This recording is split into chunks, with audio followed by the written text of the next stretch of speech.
प्यारे दोस्तों, पाकिस्तान की एक निजी वेबसाइट, मारूफ वेबसाइट जिसका नाम डेली पाकिस्तान है, उस पर आजकल एक इन्फॉर्मेटिव वीडियो बहुत ज़्यादा गर्दिश कर रही है और ये बहुत ज़्यादा सोशल मीडिया पर वायरल हो रही है, जिसके अंदर एक ऐसे ख़ानदान के बारे में तफसीलात दिखाई जा रही हैं और एक शख्स का इंटरव्यू रिकॉर्ड किया गया है जो कि जानवरों को हुनूद करता है। और ये इस ख़ानदान के अंदर सिलसिला एक अरसे से चलता रहा है और नस्ल दर नस्ल इस पर काम हो रहा है। दोस्तों, इस पर वॉइस ऑफ अमेरिका समेत दीगर बड़े बड़े चैनल्स ने भी स्टोरीज की और इस बारे में ये भी पता चलाया गया कि ये जिस जानवर को हुनूद करते हैं उस जानवर का सबसे पहले तो ये देखा जाता है कि मरने के बाद हुनूद के लिए आने का दौरानिया कितना है। यानी सर्दियों के मौसम में अगर कोई परिंदा या कोई जानवर एक दिन के अंदर अंदर इन तक पहुंचा दिया जाए तो ये उसे हुनूद कर सकते हैं, अगर इससे लेट हो जाए तो ये उसे हुनूद नहीं कर सकते। इसी तरीके से अगर इनके पास गर्मियों के मौसम में कोई जानवर मरने के तकरीबन 4 से 5 घंटे के अंदर अंदर पहुंचा दिया जाए तो ये उसे हुनूद कर सकते हैं, अदरवाइज ये उसे हुनूद नहीं कर सकते। इसी तरह जिला सवाबी के इलाके गंदफ से ताल्लुक रखने वाले अब्दुल रहमान नायाब जंगली जानवरों और परिंदों को मरने के बाद हुनूद करके वाइल्ड लाइफ म्यूजियम में रख लेते हैं। अब तक सैकड़ों नायाब जानवर और परिंदे हुनूद करके महकमा वाइल्ड लाइफ के म्यूजियम में रखे जा चुके हैं और इन्हें देखने के लिए आम शहरियों के अलावा स्कूल, कॉलेजेस और यूनिवर्सिटी के तलबा और तालिबात भी आते हैं। दोस्तों, आपको इसके बारे में बताएंगे और साथ ही ये भी बताएंगे कि जदीद दौर में हुनूद की गई लाशें जो हैं वो कहां पर मौजूद हैं और मशहूर शख्सियात कौन सी हैं जिनकी लाशों को हुनूद किया गया है। साथ ही साथ आपको ये भी बताया जाएगा कि 2500 बरस कबल दफनाई गई हुनूद शुदा लाशें जो हैं वो कहां से डिस्कवर हुई हैं और वो किसकी हैं। इससे पहले की वीडियो में आगे बढ़ा जाए, अगर आप दोस्त अहबाब ने अभी तक हमारे चैनल द उर्दू टीचर को सब्सक्राइब नहीं किया तो चैनल को सब्सक्राइब कीजिए, बेल आइकन पर क्लिक कीजिए और कमेंट सेक्शन में अपनी कीमती राय का इजहार जरूर कीजिएगा। प्यारे दोस्तों, अब तक अगर हम लोग बात करें कि ये जो परिंदों को हुनूद करने वाला मामला है ये किस वजह से हो रहा है, तो लाहौर में औरंगजेब नामी एक उस्ताद बाकायदा हुनूदकारी का तरीकाकार सिखाते हैं और लेबॉर्ट्री में लोगों को काम भी करवाते हैं। अब्दुल रहमान ये कहते हैं कि वो पिछले 36 सालों से परिंदों और जानवरों की हुनूदकारी का काम करते हैं। 6 साल उन्होंने बाहर काम किया और 30 साल वाइल्ड लाइफ डिपार्टमेंट में काम किया। उन्होंने कहा कि किसी और ने तो मुझसे काम नहीं सीखा, बस अपने बेटे एहसानुल्लाह को सिखाया है। इनके गांव सवाबी गंदफ में अगर किसी का परिंदा, तीतर, मोर वगैरह मर जाए तो वो गांव के लोगों की ख्वाहिश पर इसे हुनूद कर लेते हैं।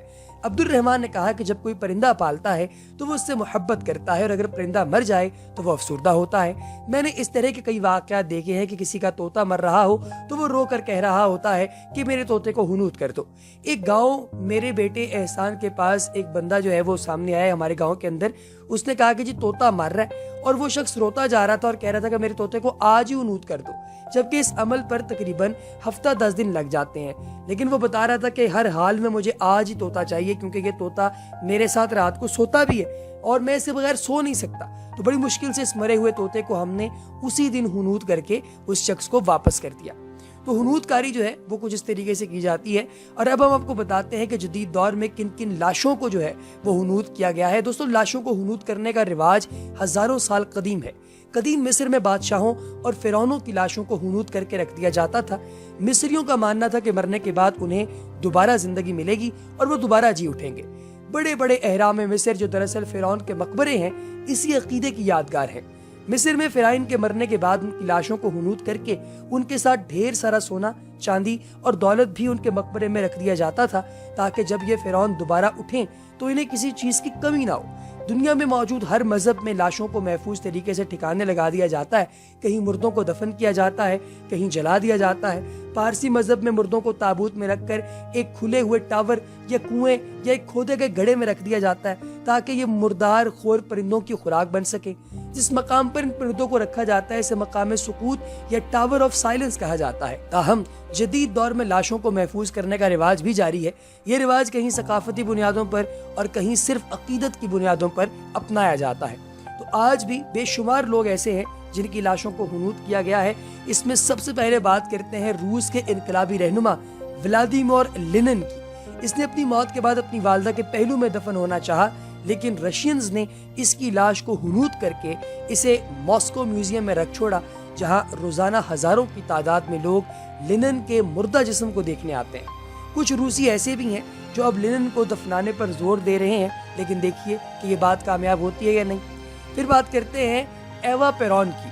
دوستو ارجنٹائنا کے صدر جان پیرون کی دوسری بیوی اور ملک کی پہلی خاتون صدر ایوا پیرون ارجنٹینا میں پسپے ہوئے طبقے کی آواز بن کر ابھری۔ اس نے مزدور طبقے کی بہبود کے لیے بے تحاشا کام کیا۔ اس کی موت کے بعد اسے دفن کیا گیا، لیکن ایک فوجی بغاوت کے دوران فوجیوں نے اس کی لاش کو قبر سے نکال کر چھپا دیا۔ سن 1974 میں جان پیرون کی تیسری بیوی نے ایک معاہدے کے ذریعے اس کا جسم واپس حاصل کیا اور اب یہ بیونس آئرس کے ایک میوزیم میں ہنود شدہ حالت میں موجود ہے۔ تیسری باڈی کی بات کی جائے تو یہ ہے ہوتائی منگ کی۔ دوستو جدید ویتنام کا بانی ہوتائی منگ گوک چے چاہتا تھا کہ اس کے مرنے کے بعد اس کے جسم کو جلا دیا جائے اور اس کی راکھ کو فضاؤں میں اڑا دیا جائے، لیکن اس کی خواہش کے برخلاف اسے بھی ہنود کر کے ویتنام کے دارالحکومت ہنوئی کے میوزیم میں رکھا گیا ہے۔ پھر اگلی باڈی آتی ہے ماؤ زے تنگ کی۔ دوستو چائنا کے انقلابی لیڈر ماؤ زے تنگ کے جسم کو بھی چینیوں نے محفوظ کر کے رکھا ہے اور بیجنگ کے تائنامن اسکوائر میں واقع ماؤ زے تنگ میموریل ہال میں ان کا جسد خاکی محفوظ ہے، جسے ہر روز کیمیائی محلول سے دھویا جاتا ہے۔ پھر بات کرتے ہیں فرینڈ مارکوس کی۔ دوستو فلپائن کے سابق صدر فرنینڈ مارکوس نے 20 سال فلپائن پر حکومت کی۔ اس کے بعد انہیں جلا وطنی اختیار کرنی پڑی اور ان کے انتقال کے بعد جب فلپائن میں آمریت کا خاتمہ ہوا تو ان کا خاندان ان کے جسم سمیت واپس فلپائن آ گیا۔ ان کے جسم کو ان کے آبائی گاؤں کے ایک میوزیم میں رکھ دیا گیا۔ باڈی نمبر 5، کم سنگ دوئم اور کم جونگ دوئم۔ دوستو کوریا کے مسند صدارت پر یکے بعد دیگرے فائز رہنے والے باپ بیٹے کم سنگ دوئم اور کم جونگ دوئم کے مردہ جسموں کو بھی محفوظ کر لیا گیا ہے۔ یہاں آنے والے افراد کے لیے مخصوص لباس پہننا لازمی ہے اور ان افراد کو ہدایت کی جاتی ہے کہ وہ ان دونوں کی لاشوں کے سامنے پہنچ کر جھک کر انہیں تعظیم دیں۔ دوستو مصر میں ماہرین آثار قدیمہ نے کھدائی کے دوران تقریباً 2500 برس قبل دفن کی گئی تقریباً 59 ہنود شدہ لاشیں دریافت کی ہیں۔ فرانسیسی خبر رساں ایجنسی کے مطابق دریافت ہونے والی یہ ہنود شدہ لاشیں بہترین حالت میں ہیں اور انہیں لکڑی کے تابوتوں میں بند کیا گیا تھا۔ ماہرین نے میڈیا کی موجودگی میں ان میں سے ایک تابوت کو کھولا جس پر رنگ برنگی نقش و نگار بنے ہوئے تھے۔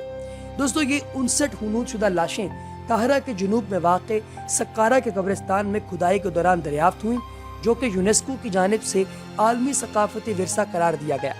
خیال رہے کہ کوئی 3 ہفتے قبل 13 تابوت ملے تھے، جس کے بعد ملحقہ علاقوں میں موجود کنوؤں سے 40 فٹ کی گہرائی میں مزید ہنود شدہ لاشیں بھی دریافت ہوئی ہیں۔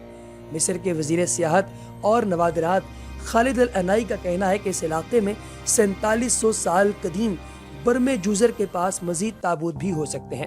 پیارے دوستوں، اس کے ساتھ ہی ہماری ویڈیو کا وقت ختم ہوا چاہتا ہے۔ اگلی ویڈیو تک ہمیں دیجیے اجازت، اپنا بہت سا خیال رکھیے گا۔ اللہ حافظ۔